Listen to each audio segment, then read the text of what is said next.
இன்றைக்கி நம்ம இந்த வீடியோவில் பார்க்க போகிற விஷயம் பல விதமான இன்ட்ரெஸ்டான தரமான சம்பவம் நடக்க போது அதெல்லாம் என்னன்றது ஒன்று தெரிஞ்சிக்கலாம். அதெல்லாம் தெரிஞ்சுக்கிறதுக்கு முன்னாடி நீங்கள் நம்ம சேனலை சப்ஸ்கிரைப் பண்ணி வச்சுங்க.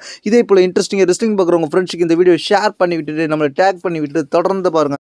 ஃபஸ்ட்டு பார்க்க போகிற விஷயம் இந்த வருஷம் women's championship women's heavy championship match triple thread match நடக்க போகுதுன்ற மாதிரி இப்போதைக்கு ஓரளவு கன்ஃபார்ம் ஆயிடுச்சு. அதை பற்றி என்ன தெரிஞ்சுக்கலாம். அந்த மேட்ச் என்ன மேட்ச்னு கேட்டிங்கன்னா பெனிகே பிளேயர் வர்சஸ் யூஎஸ்கே. ஏன்னா யூஎஸ்கே லாஸ்ட் ராவில் சாம்பியன்ஷிப்பை ஜெயிச்சதுனால யூஎஸ்கே வர்சஸ் பெனிகே பிளேயர்ன்ற மேட்ச் தான் கன்ஃபார்ம் ஆகிருந்துச்சு.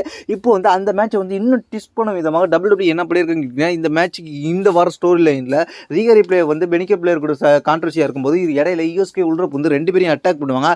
அதனால் இந்த வருஷம் ரெஸ்ல்மேனியால IYO SKY versus Bianca Belair versus ரீகரி பிளே இவங்க மூணு பேருக்கும் triple threat women's heavy championship match நடக்க போகுதுன்ற மாதிரி இப்போதைக்கு தெளிவாக தெரிஞ்சிருக்கு. அடுத்த புதிய டீமை உருவாக்கும் ஜே யூஸோ என்ன நினச்சிட்டு வச்சுக்கலாம். கந்தர் வர்சஸ் ஜே யூஸ்ன்ற match world heavy championship match ரெஸ்ல்மேனியாவில் அந்த அளவுக்கு இன்ட்ரெஸ்ட் இல்லாமல் போயிட்டு இருக்க மாதிரி இப்போ தெரியுது பார்க்க.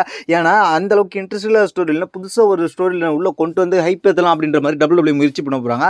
அதுதான் என்ன நடக்க போகுதுன்னு கேட்டிங்கன்னா கந்தருக்கு சப்போர்ட்டாக ஏ டவுன்ன்ற டீமை உள்ள விட போகிறாங்க. அது மட்டும் இல்லாமல் இப்போ பார்த்தீங்கன்னா ஆல்ஃபா அகாடமிக்கும் கந்தருக்கும் ஒரு கான்ட்ரவர்சி போகுது. அதே மாதிரி ஜேஇசோவுக்கும் ஏ டவுன் டீமுக்கும் ஒரு கான்ட்ரவர்சி போகுது. அதனால் ஜேஇசோவுக்கு எகென்ஸ்டாக இருக்க ஏ டவுன் டீமை கந்தரோட டீம் போட்டு விட்டு, அது மட்டும் இல்லாமல் கந்தருக்கு எகென்ஸ்டாக இருக்கிற ஆல்ஃபா அகாடமி டீமை ஜேஇசோவுக்கு சப்போர்ட் பண்ண வச்சு ரெண்டு டீமுக்கும் ஒரு மேட்ச் வச்சு கூடிய சீக்கிரத்தில் அப்படியே ஸ்டோரியிலேருந்து ரெஸ்ல்மேனியா வரைக்கும் இழுத்துட்டு போகிறாங்க. அடுத்த நம்ம பார்க்க போகிற விஷயம்னு கேட்டிங்கன்னா நியூ டே வர்சஸ் அதுக்கப்புறம் LWO இவங்க ரெண்டு பேருக்கும் ஸ்ட்ரீட் ஃபைட் டாக்டி மேட்சஸ் நடந்துச்சு. இந்த டாக்டி மேட்ச்சில் ஒருத்தர் மாஸ்க் போட்ட ஒரு ஆள் வந்து அட்டாக் பண்ணுவார் LWO டீமை. அது யாருன்னு கேட்டிங்கன்னா சாட் கேபிள்ன்ற மாதிரி தான் எல்லோரும் சொல்லிட்டு இருந்தாங்க. அது சாட் கேபிளே கிடையாதுன்ற மாதிரி பேக் ஸ்டேஜில் அதுக்கப்புறம் நடந்து இன்டர்வியூவில் கொடுக்கும்போது அங்கே செக்யூரிட்டி கார்ட்ஸ்லாம் ஒருத்தர் இழுத்துட்டு போயிட்டு இருப்பாங்க. அப்போ தான் அது யாருன்ற மாதிரி இப்போ புலிப்பட ஆரம்பிச்சிருக்கு. அது யாருன்னு கேட்டிங்கன்னா புதுசாக ஒரு ரெஸ்லர் வரப்போகிற லுச்சாவை சேர்ந்த ரே ஃபினிக்ஸ்ன்ற ஒரு ரெஸ்லர் வரப்போறாங்க. அதை டீஸ் பண்ண விதமாக தான் சாட் கேபிள் அந்த மாஸ்கை போட்டுட்டு வந்தார். அதே மாதிரி சாட் கேபிள் மாதிரி ஆளை வர வச்சாங்க. ஆனால் வந்து ரே ஃபினிக்ஸ் தான் வரப்போகிறோம். ரே ஃபினிக்ஸ் யாருன்னு கேட்டிங்கன்னா பென்டாவோட ஃபார்மர் டாக் டீம் மெம்பர்ஸ். அதே போல் பென்டாவும் ரே ஃபினிக்ஸும் லுச்சா ப்ரோஸ்ன்ற பேரில் டாக் டீம் டிவிஷனில் இருந்தவங்க தான். டாக் டீமில் ரொம்ப கொடிகட்டி பறந்தவங்க தான். மற்ற கம்பெனியில் அப்படி தான் இருந்தாங்க. அதை அவரை வர வைக்கிறதுக்கு தான் WWE இந்த மாதிரி டீஸ் பண்ணிக்கிட்டு இருக்காங்கன்ற மாதிரி இப்போதைக்கு ஒரு ரூமர் போயிட்டுருக்கு. அதுக்காக தான் இன்றைக்கி சாட் கேபிள் அந்த மாதிரி மாஸ்க்கை போட்டுட்டு வந்தாருன்ற மாதிரி சொல்லப்படுகிறது. அடுத்ததாக நம்ம பார்க்குறதுன்னு கேட்டிங்கன்னா ஜான் சீனா அடுத்த வாரமே எலிமினேஷன் சேம்பர் முடிஞ்சது அடுத்த வாரமே வந்து WWEக்கு ரெகுலராக வருவார்ன்ற மாதிரி எதிர்பார்த்தோம்.